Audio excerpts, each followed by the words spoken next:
Thanks so much for tuning into Community Bread.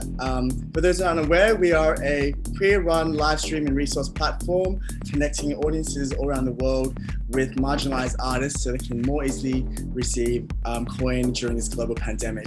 We're so honored and excited to have our first guest open our third live stream event tonight, and this is the iconic Raja Gemini. You might know him as the free winner from RuPaul's Drag Race. How are you doing, Raja? I'm doing so good. I love it when the word iconic is included into an introduction of me. So thanks for that, Paul. I like that. Well, iconic is like a pretty accurate description, I think. You're so sweet. You know what's really cool is I didn't really know much about this project. When you approached me about it, I was still kind of like, wait, what's going on? And kind of like all over the place. Yeah. And then I started to look into it and I was like, wow, this is where I'm actually doing something quite important. So, thank you so much. I feel good.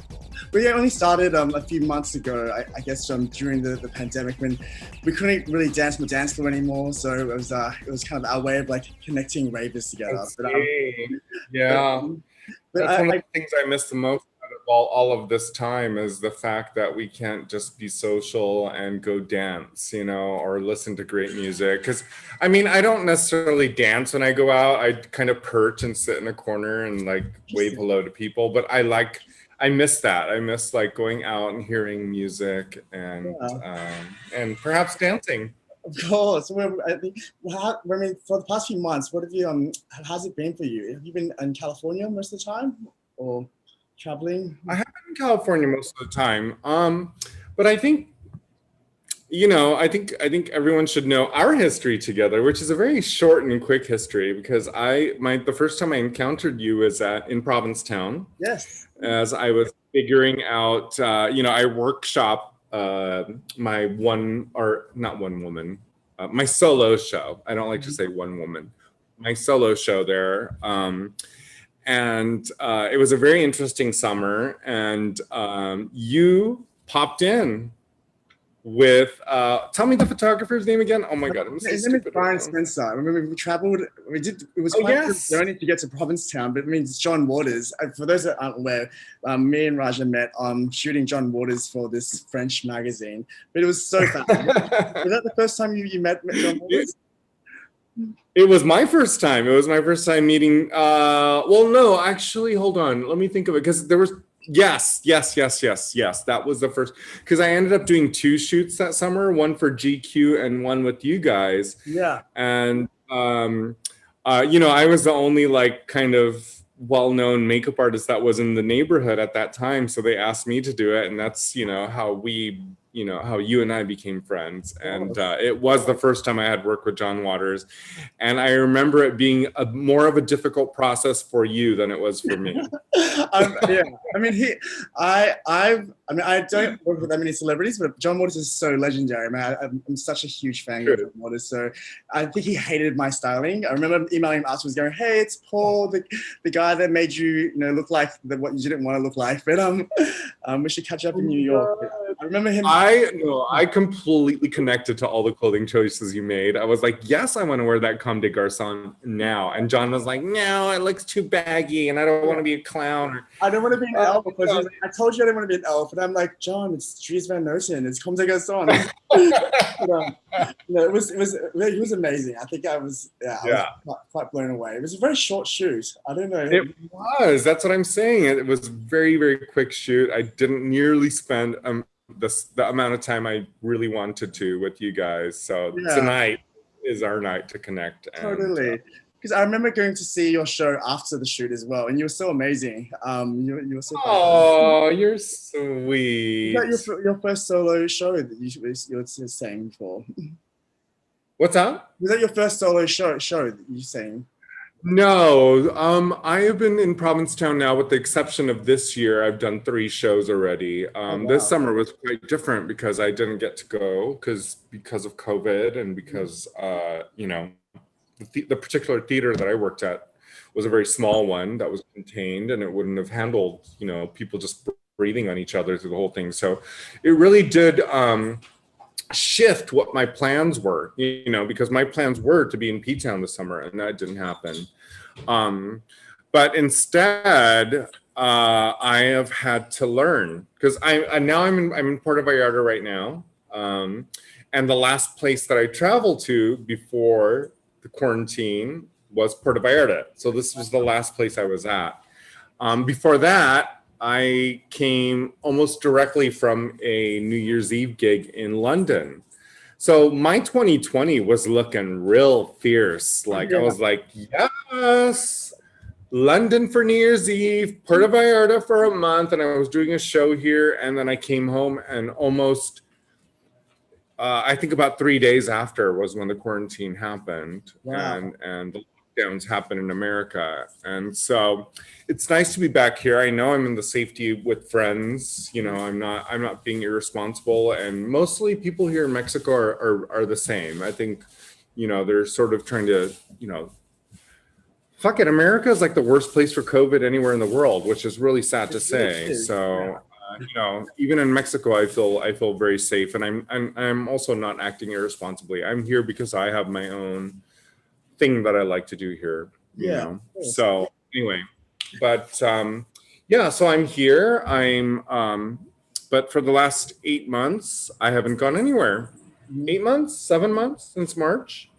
You know, I haven't gone anywhere. I've been at home, which is highly unusual for me because most of my life is really kind of full of travel, and I see a lot of friends all over the world. I'm on different continents, and all of a sudden everything changed. And what's really interesting is how I've kind of adjusted. You have to adjust. You have to adjust, and you have to step it up and figure out, especially as a creative, it's been very important for me to kind of dig back in, get a restart, a reboot to everything that I'm doing creatively, and finding some reinvention through the process. So that's what I've been doing. I've just been figuring it out. I love my alone time, actually. I forgot how much I really, really love being a loner and an artist that lives in their own head bubble. You might relate. I don't know. You know, I can spend hours and hours daydreaming, and COVID has allowed me to sort of daydream and figure out my process. You know, so many things have happened in the last 8 months. You know, so. What about you? What about you? I mean, I was in Australia for a few months, and then I came back to America, and then back to New York. And yeah, it was very, very strange because obviously so much. Are you from Sydney? I lived in Sydney, yeah, for a little while. But I lived. Is that where you went? Sorry? Is that where you went? No, I went back to with my dad in Canberra. It's like a town. I don't know if you know. It's between Sydney and Melbourne. It's like the capital of Australia, like DC. Sure. It was super, super boring, but I thought I had FOMO, missing out on so much happening in America. But then I came back and was like, actually, no one's really doing anything. Like, I'm not missing out on very much. Isn't that something? I mean, I have friends in Australia that I follow very much. Like, I love Shag which is a retail shop that sells vintage. It's one of my favorite places. They have 2 stores in Melbourne, and you know, but mostly I feel like watching all my friends in Australia, I feel like it's like kind of a mirror image to what we're going through anyway. I mean, it's a lot safer there than it is here, because like you said, it's quite it's a little bit kind of tragic that, you know, it's so bad in America. But going back to seeing you perform, I guess a lot of artists during this time in quarantine have, like you said, like reevaluate their creative process. And I was so surprised because, you know, when I saw you perform solo, you were, you know, it was all a lot of your material you were singing live. It wasn't like a lip sync like what we used to sing on RuPaul's. Tell us about, you know, kind of making your own music and your own kind of your own art. What was that like? Oh God, yeah. Well, it's the scariest thing I've ever done. Really? Yeah. No, absolutely, because it's quite safe for a drag queen to lip sync behind music, you know, because you can sort of pretend to sing a song. But what about if you take some of the elements away from it? What if you kept the glamour, kept the fact that you have lived a life of experience and storytelling, and then figured out the other stuff in between. So it's almost like, you know, being a drag queen, but taking the things that make it really quite easy. Like even to the point of painting oneself, you can find a tutorial and figure out how to, you know what I'm saying? It's like, yeah. you know, but to actually do the action, to sit there and do something that scares the shit out of yourself is really, really profound. And I recommend it to everyone. If you consider yourself an artist, you should do something that scares you. Yeah. You know, otherwise, you know, what are you doing? You're just kind of, you know.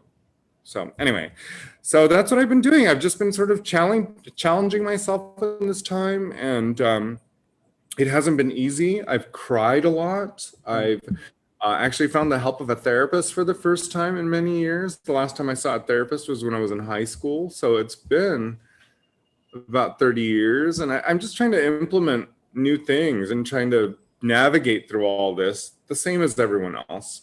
You know, I think we're all trying to figure out, you know, financially is the biggest burden, don't you think? It's like, you know, the saying, more money, more problems. Well, less money is a lot of problems as well. So, you know, it's just been an interesting process, you know. And I know for a fact that when I'm like in the most creative headspace is when I'm most successful. So, you know, aside from all of the problems that we're encountering, I'm just trying to stay as creative, and I think that's what like makes me flourish, maybe.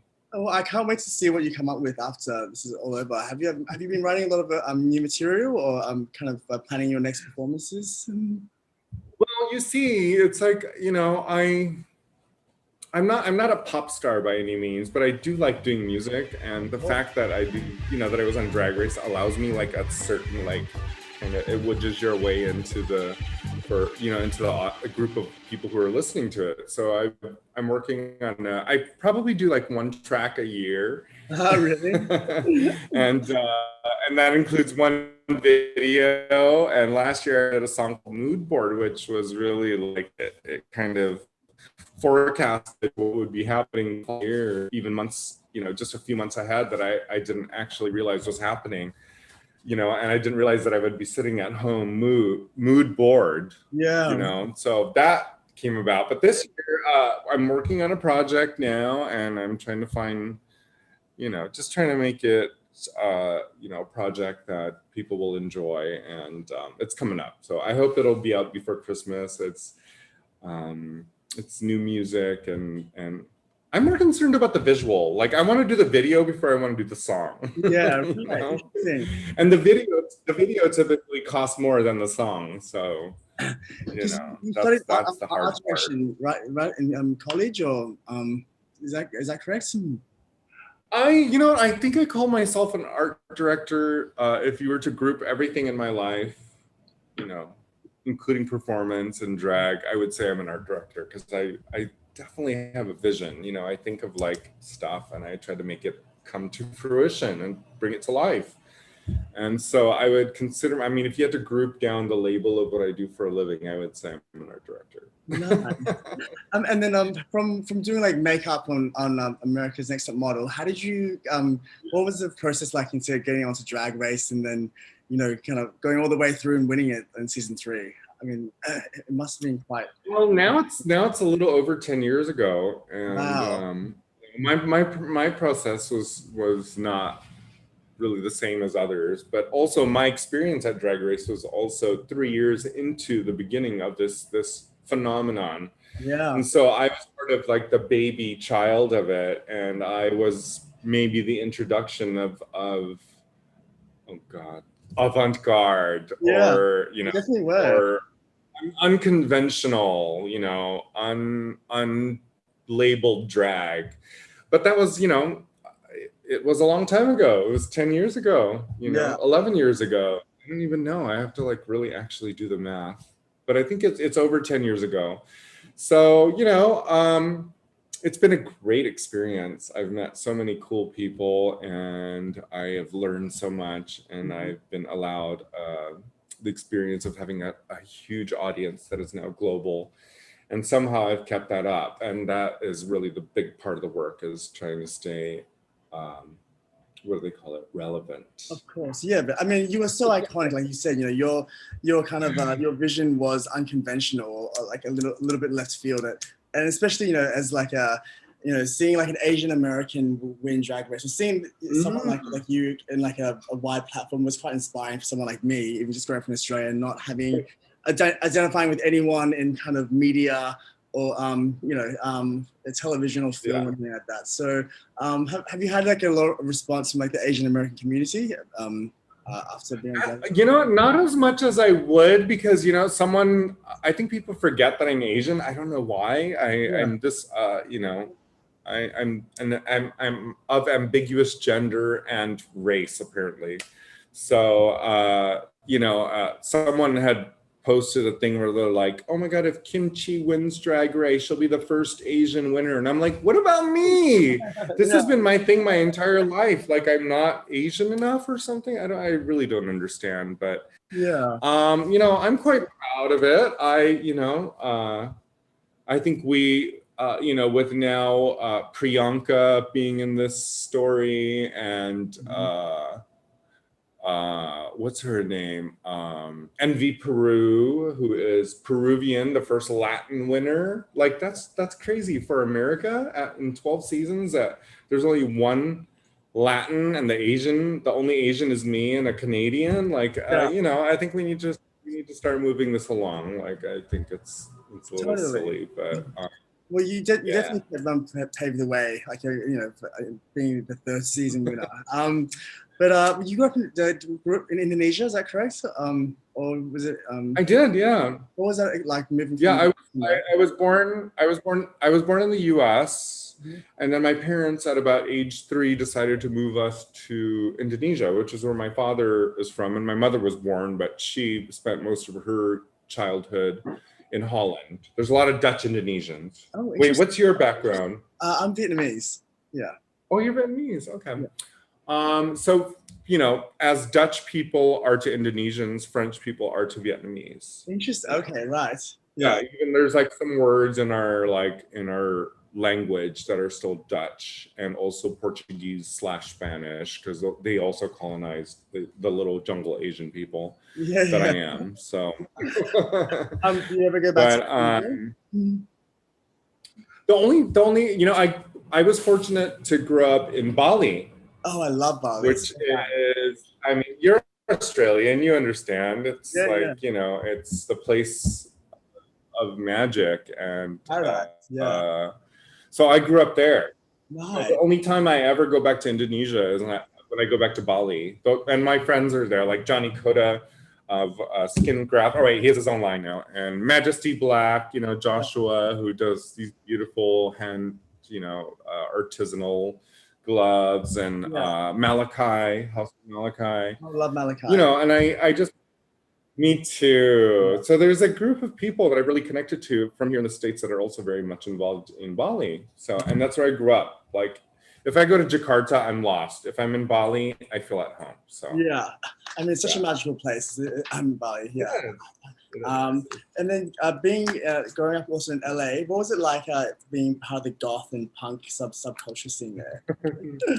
What's interesting? I was just talking to Delta Work about this, about how in the early 90s, or late 80s into the early 90s, there was this interesting crossroads where Latino culture crossed with alternative music, like Depeche Mode and the Smiths and Morrissey, and there was where goth suddenly crossed gang culture. Interesting. Yeah. And that's the time that I grew up. So I always associate, Mexican gangsters, girls, cholas and cholos, to goth as well. There's the jail tattoo, which is the spider web on the elbow. Yeah. It's much like a spider web painted over the eye, and smile now, cry later, which is, there's a little bit of sadness to that, like Latin culture. And that's what I grew up around. And all of my friends that I went to the clubs with in the early 90s we all came from those same neighborhoods, but we reinterpreted what was happening in New York at at the time and did it our own way. So, I mean, this is a whole other, like, yeah, it could be a documentary. Yeah, no, I've never heard about this before. That's so fascinating. Yeah. So yeah, during the 90s when all the club kids were like, were all over New York City, there was also a group of, mostly marginal Mexican, Latin queer kids who were kind of doing their own version of it in LA. And that's where I grew up, They were definitely scrappy people who wanted to, we got into physical fights, and it was the 90s, Yeah. Again, it could be its own documentary. I would love to watch that. Yeah. How did you get into doing makeup from there? Makeup was as a result of club and nightlife. I owe everything that I do now to nightlife. I really do.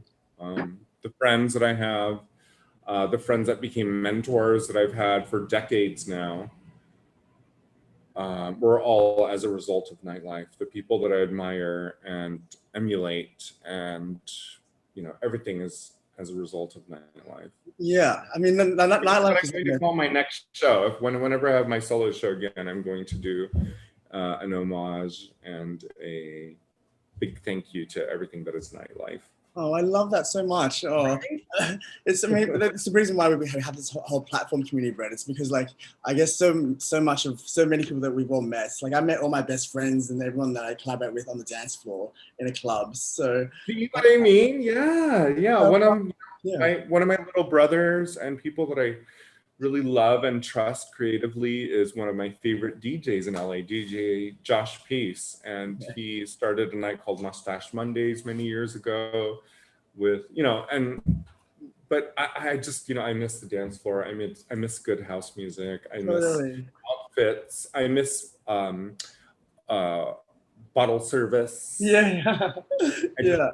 Just being served and sitting in a corner perched. All of that, yeah. I mean, what do you think will happen to nightlife after this is all over? Like, do you think it will reinvent itself? Will there be a resurgence? Will it go underground? It's such an interesting time. That's so loaded. Oh, that is a lot. Yeah, I don't know. I think that people will have a new appreciation. I certainly do, as someone who was in, there for the early parts of, like, the most exciting parts of nightlife, decades ago. But I think it will have a new reinvention, and it'll certainly be more exciting, because the thing that we've learned the most in this time is that we miss other people. Of course. To get to dance and listen to music, the songs that you like, and the crowd that you like, and the people that you want to be around. I miss that very, very much. So. Yeah. I was going to say, when this is all over, what can we expect from your kind of like the reinvention of Raja, or, like, what if the resurgence of Raja? That's a hard question, Paul. I don't know. I definitely have a different point of view of what I'm doing now. I'm quite a bit older than most of the people who have been involved in this umbrella that is RuPaul's Drag Race. I have to remind myself that I am different. I have a point of view in my life, and I don't like to do what everybody else is doing. So whatever everybody else is doing, I'm probably going to do something else. So let's start there. Yeah, I love that. I just, I don't want to be a cookie cutter or a copy. That's not why we do what we do. Correct. Mm-hmm. We do things to kind of excite people with new ideas. And hopefully when this is all done and over with, and when I'm allowed to travel again, I'll be able to be on stage and excite people and bring them a new point of view. Of course. I mean, Raja, I don't think you could ever be cookie cutter. I mean, you're such an original. But I think I love your haircut. Oh, I did it myself the other day. Did you notice? Thank you, babe. You did. It looks really good, because I think when we saw each other last, we had the same, like, hair length almost. It was really, yeah. Your hair was so long though. I remember. It was long. I kind of got rid of it. I have, like, this small nub, and then I kind of, like, tried to do a Miley Cyrus, like, shaggy mullet, and then I'm slightly regretting it, but I'm on the road to getting rid of all of my hair because I like being bald. Oh, really? You're gonna shave it all off? Yeah. Oh, exactly. I love having a shaved head. I love closely shorn hair. It's very sexy. Oh, you look fab with that. I can imagine. Well, I guess what you were saying before, the song "Mood Board" is what we're going to watch next. Can you tell us a little bit about it to the audience? Yeah, that came about because you know, I was hungry to create, and so I just put it on Facebook, which coincidentally I haven't been on Facebook in almost 2 months, because it kind of started to drain me. But at the time, it was a very important resource because I really was just kind of craving to do a new song. And I was on a hike with a very good friend of mine through Runyon Canyon. Oh my God, this is so LA. Like in Runyon Canyon. And I was like, I'm so bored with everything. And he's like, well, you should write a song called Mood Board. And so I ended up hanging out with Tyler, and it just kind of went in because I'm always, you know, as people who are in fashion or creatives, we always kind of create a mood board, you know, but then also we're also very bored with everything. Yeah. It all went together, but it kind of like forecasted into what's happening now. I was just kind of bored, and now I miss it. I think what I was so bored of 1 year later, I totally wish I could be in a bar right now with my friends and just breathe and make out all over each other and be like, and that's not going to happen, you know, and hopefully soon enough we will be able to do that freely again. I miss that very much. So that's really what Mood Board is about. It was just about being bored of the same fucking thing over and over and over and over again. And, you know, maybe drag was one of the things I was most bored about, because I think everyone is just, you know, pounding the same concept, the same style of eye makeup and hairstyle. And I'm like, yo, maybe that's not what it's about, you know, maybe I'm kind of bored with it. What else can you give me? What else can I give you, you know? But anyway, this whatever you're showing now is a concept from last year, and it's still quite relevant today, I think, in my mind. But 100%. There's new stuff coming, so, you know. Nice. Oh, I can't wait to this.